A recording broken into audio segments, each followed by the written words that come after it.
Local Women Magazine presents Local Women Podcast, the show for things that matter.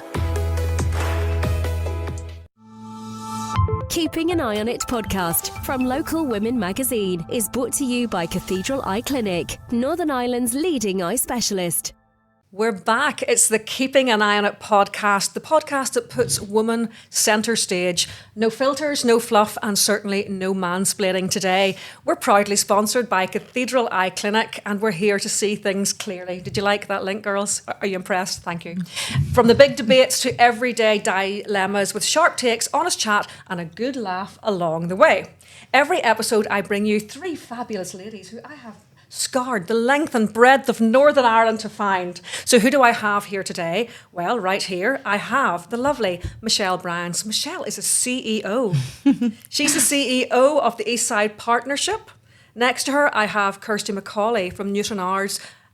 What can I say about you? A businesswoman, a hairdresser, an entrepreneur, a mother, everything. And right here, I have the lovely Orla O'Hanlon from Style Me Boutique in Armagh. A fashionista, a business owner, a mum, everything. So let's get started on the Keeping an Eye on It podcast. Keeping an Eye on It podcast from Local Women Magazine is brought to you by Cathedral Eye Clinic, Northern Ireland's leading eye specialist. Right, ladies, let's start with this. Does height matter? Okay, so Tinder is rolling out this new feature on premium. Now, I know it's probably a long time since any of us have been on Tinder. Girls, Never. do you have anything Never. to confess? Never. So they're rolling out this new feature where you can filter people by height. So you can say, I only want a man over 6'2". Now, at first, whenever I heard this, I thought, oh yeah, great. And then I thought, is this what we're used to? Are we actually filtering people out of our lives now because of the way we look? I mean, that's not really good. I mean, you have a young daughter, Michele. Is this the world that you want to bring her into? Yeah, I suppose sometimes I look at Tinder and I'm thankful that I didn't grow up in that era and that you were just meeting people, you know, out and about, and that's where the kind of attraction and energy came from. However, we're now in this major digital era and our children are having to experience that. So yeah, I do think it's, you know, how far do we take that? Do we keep filtering, you know, to the extremes, right down to absolutely everything in terms of people's workplace, their financial situation to, their appearance? I suppose on the other side of it, there's a flip side. There is a flip side. There is here. a practical thing to it. You know, you could be a really small person who doesn't want, you know, to maybe meet somebody who's really tall. Like, that's quite a simple thing. And maybe it's a, you know, cut to the chase. I am a fan of transparency and honesty at times too. So there's a bit of an appropriate balance, I think, to it. A balance, yes. It's about finding the balance, isn't it, Kirsty? You're a mum of girls as well. Yeah. So is it okay then if we're going to filter on height? Why don't we filter on wallet size? Say, don't contact me unless you earn £30,000. Is that okay? No. And I love that, just definitely. No, it's not okay. Like, how far are you going to take this? As much as everything you're saying is correct, but are you then going to have Tinder have an app for basically creating the right person for you? Genetically modified people. Yeah. You know, are you going to have that? Is that the world we're putting our kids into? I don't think it's okay at all. It's not okay. No. Orla, we grew up in a very different world. Yeah. Now, how did you meet men back in the day? You just would have been generally on your night out and just chatting to people face to face. And that's There's gone. No such thing. Yeah. I mean, it's so scary now because their values and everything are so different. People now, as you say, they're just planning out completely the sort of person that they think how they should look. They're not really taking time to see how they gel with this person The or anything spark. like that. Yeah. Do you remember the spark? Do you remember whenever you would go out to the bar or whatever and you'd see somebody and you'd be like, and they'd be like, and then there'd be, you talk to them and you were like, oh, you know, it's a conversation I've had with people my age where they would say, you know, we're all married and whatever, and you're saying like you would hate to be back at that stage in your life where you're trying to meet someone because it's just not, where do you go nowadays to do that? Because people, it's all done off the phone. Tell me. I don't know. No. I don't know. Michele, I think it's working off the assumption that attraction is a logical thing. But like looking back, we've all like had boyfriends who on paper were an absolute disaster, but you're mad about them. girls are going to miss this. I know. It's really difficult. Like I've friends who have, are I suppose on the dating scene now too, and they've went through the Tinder experience and they've come out the other end and just felt this is not for me.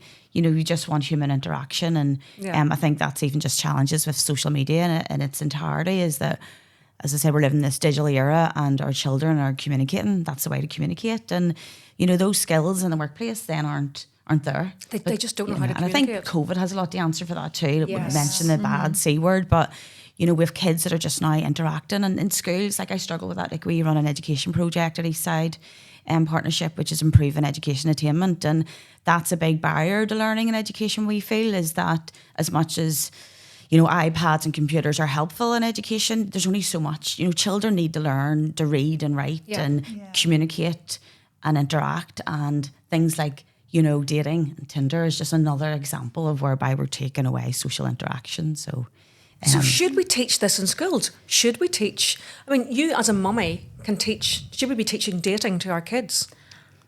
Maybe not dating, but communication, definitely, 100%. Like my 8-year-old, as much as I didn't want her to have, she has the phone. And everything is involved around YouTube, TikTok, Facebook. Not that she has any of that, but that is the world we're living in. Like people are hiding behind phones, and they are a confident person behind this screen. Yeah.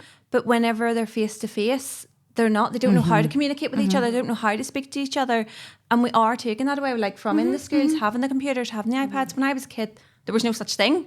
It was pen and paper. It's a skill they don't have anymore. The communication. The communication isn't. All over a keypad. Yeah. Like I see it a lot more in my 5-year-old because of COVID. You can see the difference in the communication between the two of them. But no, I think we should be teaching more communication coming away from the likes of technology. Yes. We need to still live in a real world. As much as, yes, technology is a big thing, but putting dating into technology, you should be going out there and seeing people and getting to know people.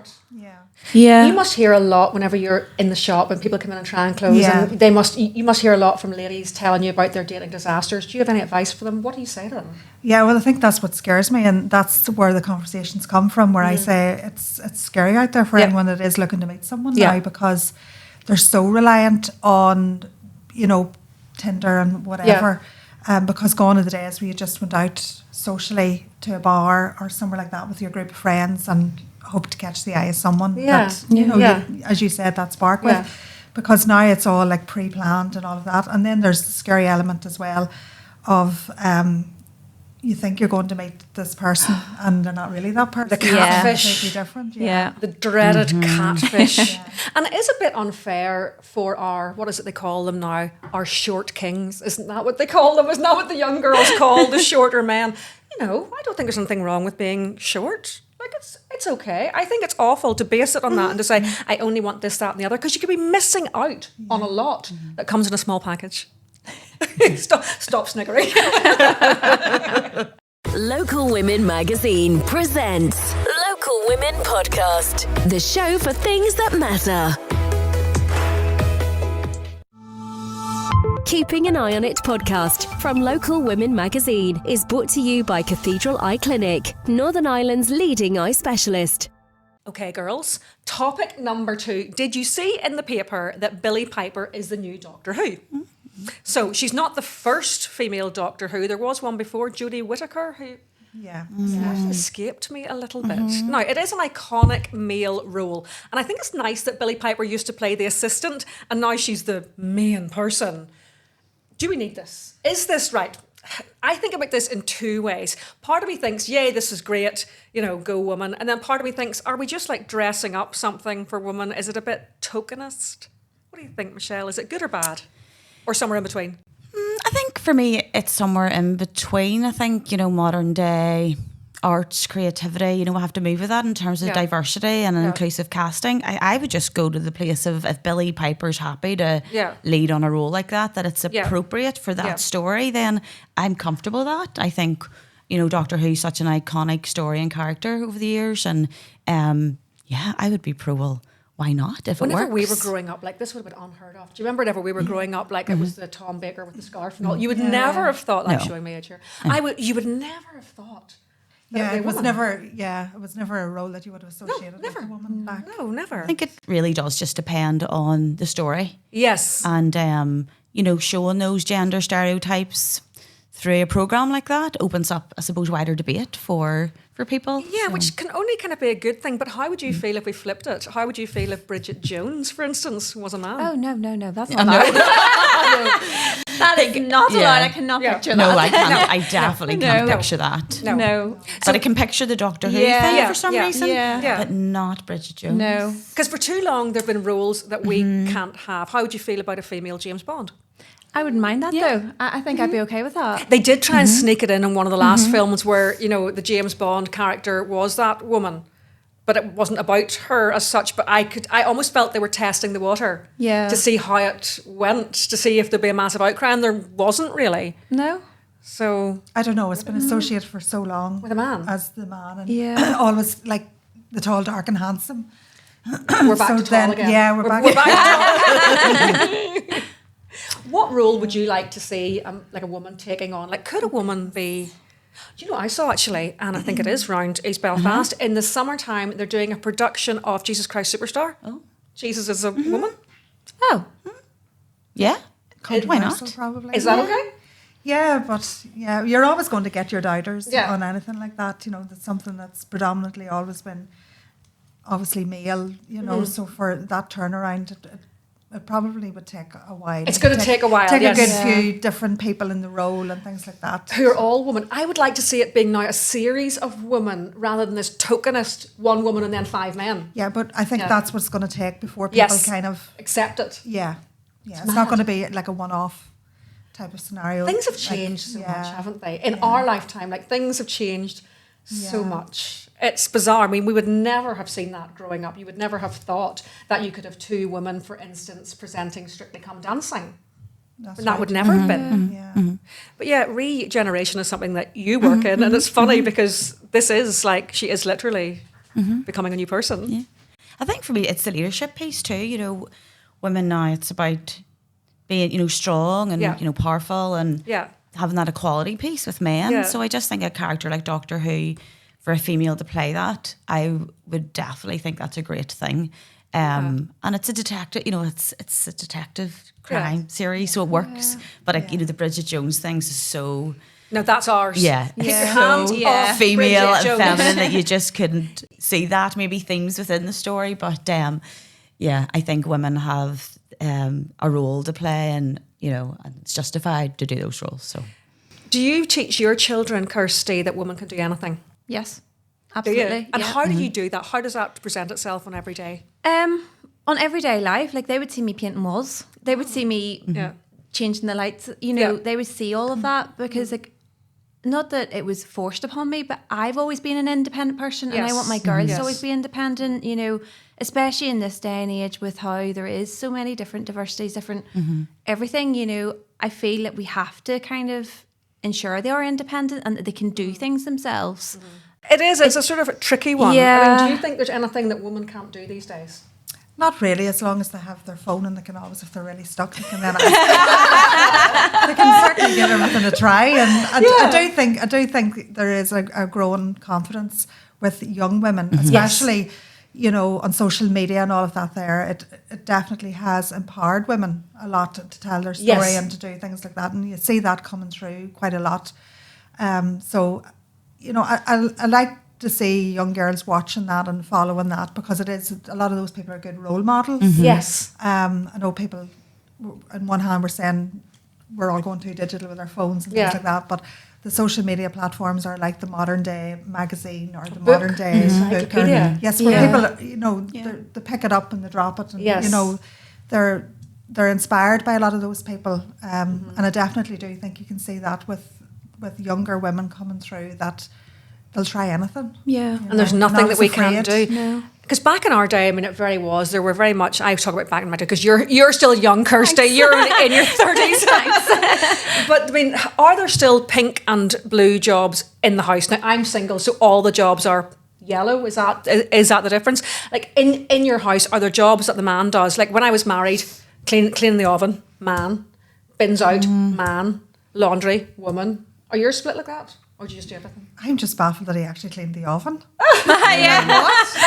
That's a blue job. Yeah, no, my husband. That's a blue job, no? Sure. I still, Yeah. as much as women are, you know, in leadership roles and you know, business and all of those things, like I still feel it's a hard gig for women. You know, I still think We the do stereotypes, tend to do more, although think this so. sounds weird. We are better at certain things. You know, whenever your husband is tasked to put away the laundry, and everything's everywhere. Oh, and I you're know. just like, but is that like weaponized incompetence? Who knows? Does he do that so you don't ask him again?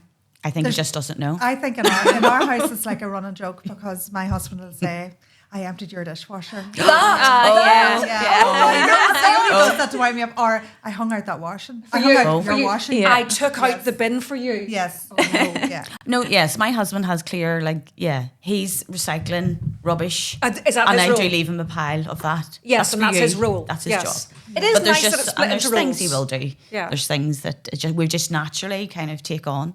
I mean, older men, I look at my mum and her husband, and he comes in. I hope he's not listening to this. He comes in and they go, Elaine, get me a cup of tea. And she's like, and she, because she is quite modern, and she turns behind his back and goes, and I'm like, well, he's 83 now, he's not likely to change. So you've made this rod for your own back.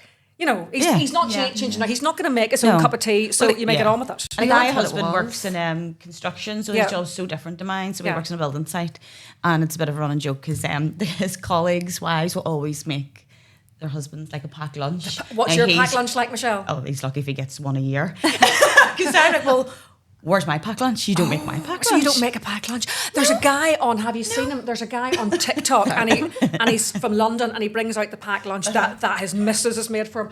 Right enough, she's made a real spread for him. It's amazing, and like he's like really like, and she's my wife's amazing, and it's sort of a bit of a spin on the traditional. Would you make a packed lunch? No. No. Like that decisive packed lunch? No, No, don't have So time. not one woman in this room would make a packed lunch for the if men. I like that. If about it was girls. asked, Depends on it the was day. do. Yes, I agree. No, especially- it yes. depends if like if I Time was and if I was at preparing home something. or And there's a bit of was cooking leftovers. or I was Yeah. doing Yeah. something A and bit of it'd be leftovers. easier to do it. But to be fair, you know, it's not expected of me. No, So no. I think that's the difference. Yeah. So you don't mind, you know, if I was doing it and say, oh, I'll just make a few sandwiches for tomorrow or something like that. But I think it's different, you know, generations back where the women did do all of that, and it was kind Because of, you were at and you home. do see, it's a bit like you're saying, you see your mum, Yeah. it's expected, oh, I want a cup of tea, make me the cup of tea. Yeah, yeah. That, thank God, isn't the way. Not now we're all out grafting. Yeah. Yeah. Not now we're No, all out no. working. Yeah. So, guys, just in case you're listening to this, we expect you to put out the bins, but don't be expecting a packed lunch from anybody. in this room. Local Women Magazine presents Local Women Podcast, the show for things that matter.